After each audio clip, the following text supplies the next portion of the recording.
And so we begin. Boxer Karim Mandonga, aka Mtukazi, participated in the weigh-in that happened in Nairobi City on Friday morning.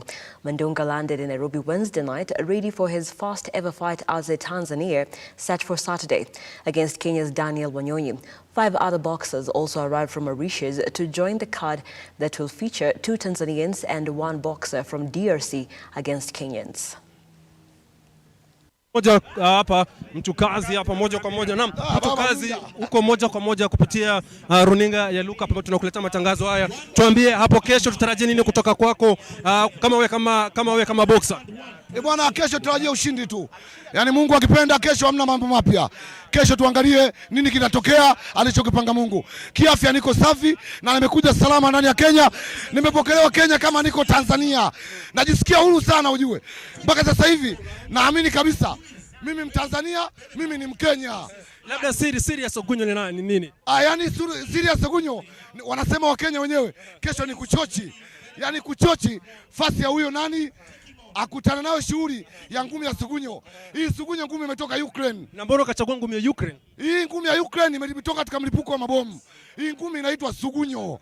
Yaani akipigwa kwenye bega ana paralyze, akipigwa kwenye tumbo anaharibu hali ya hewa. Atakiwa avae pampers. Hivyo basi Salimia Suluhu Hassan unamwambiaje na wapenzi wako wa Tanzania kijumla unamwambiaje kuhusiana na kesho? Bwana Mheshimiwa Rais wa Tanzania, namshukuru sana Mama Samia Suluhu Hassan ambao wa Jamhuri ya Muungano wa Tanzania anatoa sapoti kubwa kwetu sisi. Kama mimi Karim Mandonga ni mtoto wa taifa. Kipindi hicho alikuwa marehemu babangu John Pombe Magufuli alisema hapa kazi tu. Na hapo ulianza kama ukafika hapo kwenye kama boxer ulianza vipi? Ya mi boxing nimeanza long time ago, ni mchezo ambao nilipenda kutoka moyoni na nilijisikia raha. Ila wakati wangu wa kutamba na wakati wa kujulikana ulikuwa bado. Hata mapambano yangu yanaingia kwenye rekodi sio ya Mandonga Mtukazi. Na ndio maana mpaka leo na enjoy kwenye mchezo wa boxing. Wala sina hofu, sina mashaka. Wengi wanasema kwamba unatumia tu maneno ya kifurushi tu lakini haufanyi kazi kwenye uringo. Je, ni ukweli? Ya ningekuwa mwimba muziki au mwimba taarabu wangekuwa tunakimbilia sana kwenye jukwaa. Mimi ndio kiboko, habari ya mjini, habari ya Tanzania, habari ya Kenya. Na kupigia huyo wachochi si chocha atanielewa Mandonga mtu gani na Mandonga ni mtu aina gani. Unapoona kwamba hapa Kenya una wafuasi wako unahisi aje? Ya mimi nasikia raha tu. Yaani asionielewa ananielewa na anaonielewa kanielewa tu. Akinipiga kama nimempiga na nikimpiga nimempiga tu. Tuonyesha basi vile unavyofanya kesho. Tuonyeshe jambo. Njoo KCC. Njoo angalie laza. Asante sana. Bila shaka umesikia ni kauli yake huyu bingwa wa dunia kweli kabisa kutoka Tanzania akisema kwamba hapo kesho watu tutazame uhondo kamili kutoka ukumbi wa KCC ambapo kutakuwa kunatifuka kivumbi. Bila shaka tutakuwa tunaletea matangazo hayo moja kwa moja. Nitakuwa nazungumza na Wanyonyi bila shaka kishamaliza pale. And that story will be coming to you in detail in our subsequent bulletins at 7 p.m. and 9 p.m. ahead of the game that is set to happen tomorrow. Now, the speakers of the National Assembly and Senate have promised to support women parliamentarians to achieve the 2/3 gender role.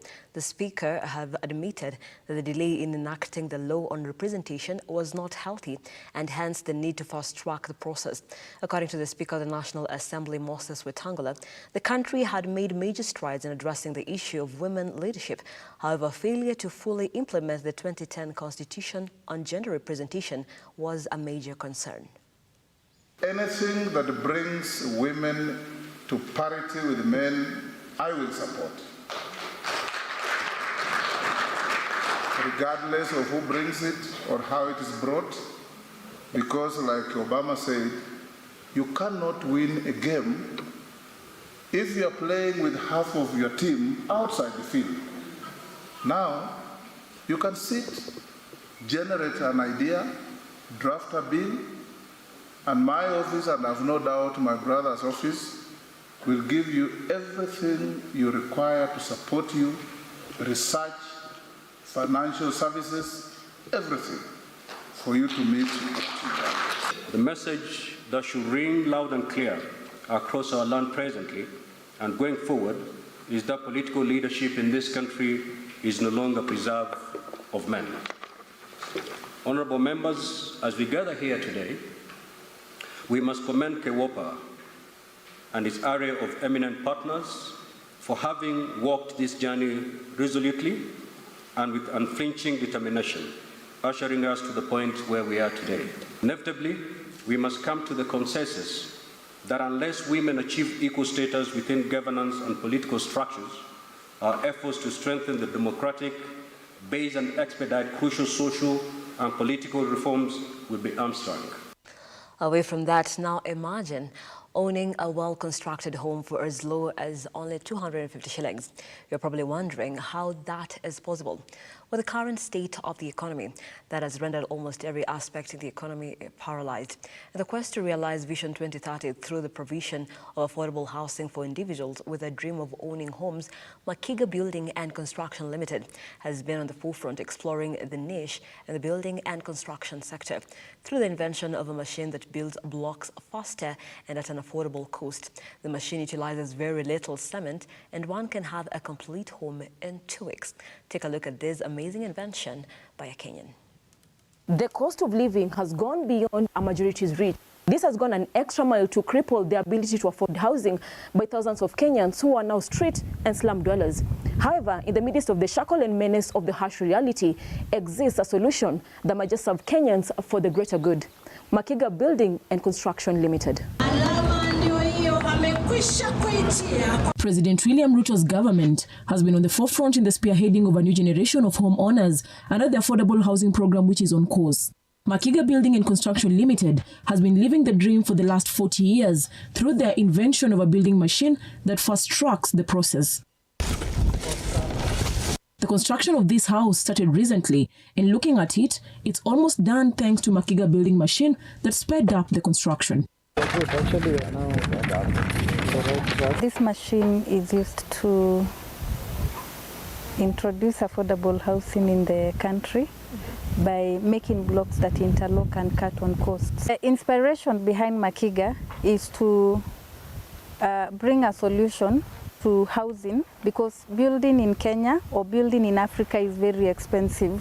So what we have are machines that are manual that are used to reduce the cost of construction in Kenya. Makiga has been in existence for the last 40 years, and we have been selling these machines into the market, and we have sold close to 1 million machines, and we have been able to construct about 20,000 houses.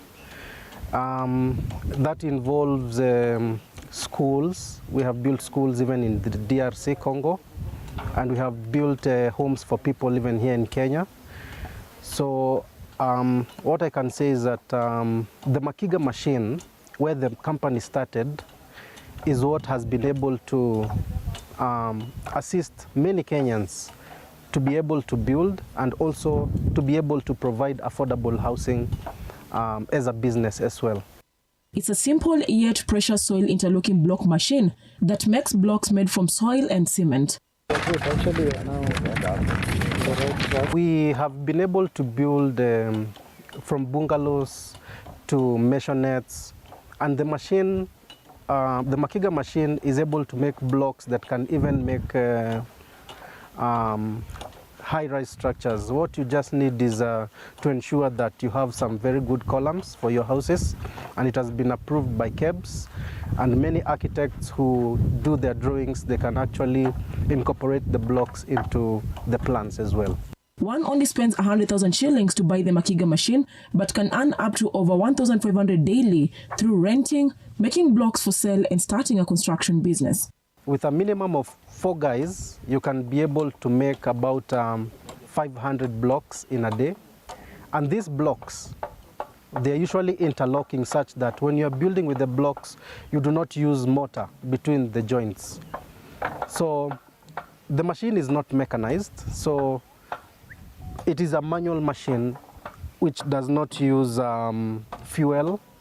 It does not need much of maintenance. Is just oiling the movable parts. President William Ruto, in his quest to realize Vision 2030 of affordable housing, confirmed the government's strategic focus on expanding access to quality, spacious, clean and safe and secure dwelling places at an affordable cost in our country, something Makiga as a company is already running with.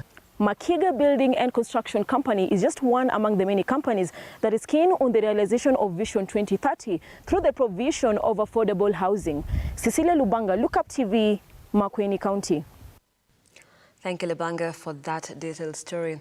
Now, members of the National Government Constituency Development Fund in Mbeere North have launched an online application portal to cut the cost incurred by parents when students travel to present physical bursary application forms.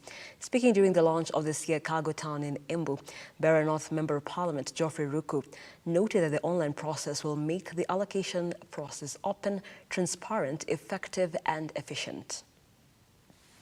Today we are launching a CDF bursaries application process for Mbeere North constituency, where we have ensured everything is online or digital.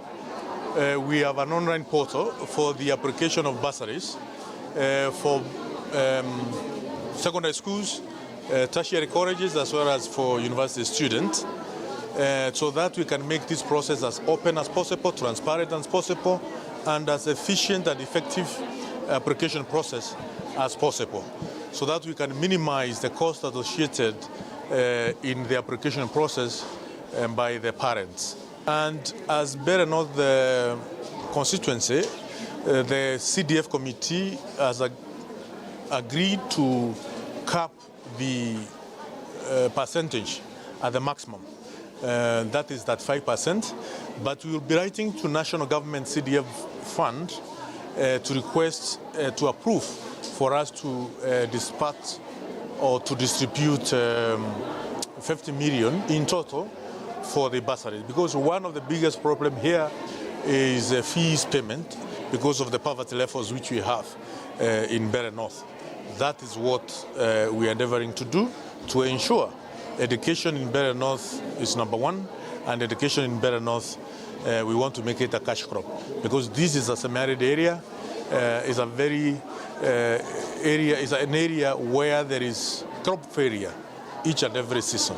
So we can only put a lot of effort as far as education is concerned, and that's why we are going to allocate huge percentage in terms of education and fees payment. Nimefurahishwa sana na hiyo mpango wa the online CDF application, bursary application. It is very easy.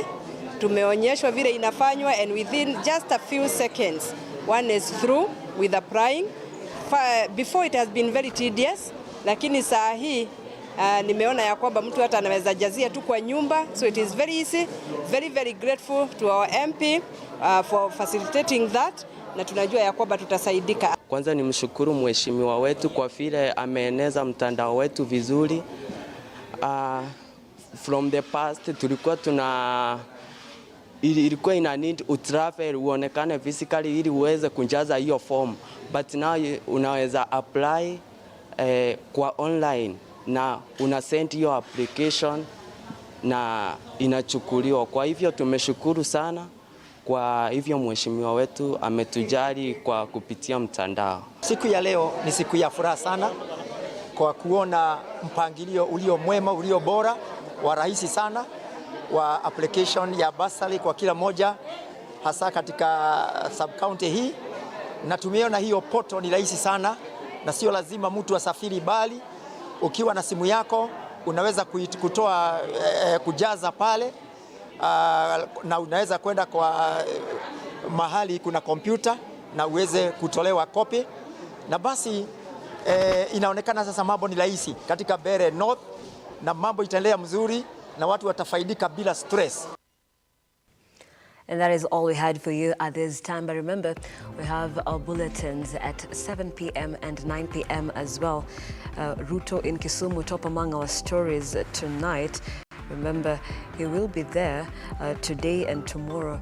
And of course, a story that is of public interest because the region, the Nyanza region, is Azimio leader Raila Odinga's home turf. So just looking at the leaders who are going to be there at the function, as well as other stories that are making headlines today. And as well, we'll also be looking at the boxing match set to happen tomorrow, and the expectations, the preparations that are on the final stages, the match between Mandonga, the Tanzanian, and Kenya's very own Wanyonyi will be facing it off tomorrow. We have details of that story and so much more on our business front, as well as some sporting action in our subsequent bulletins. I am Nelima. Thank you so much for watching. Keep it Lookuptv.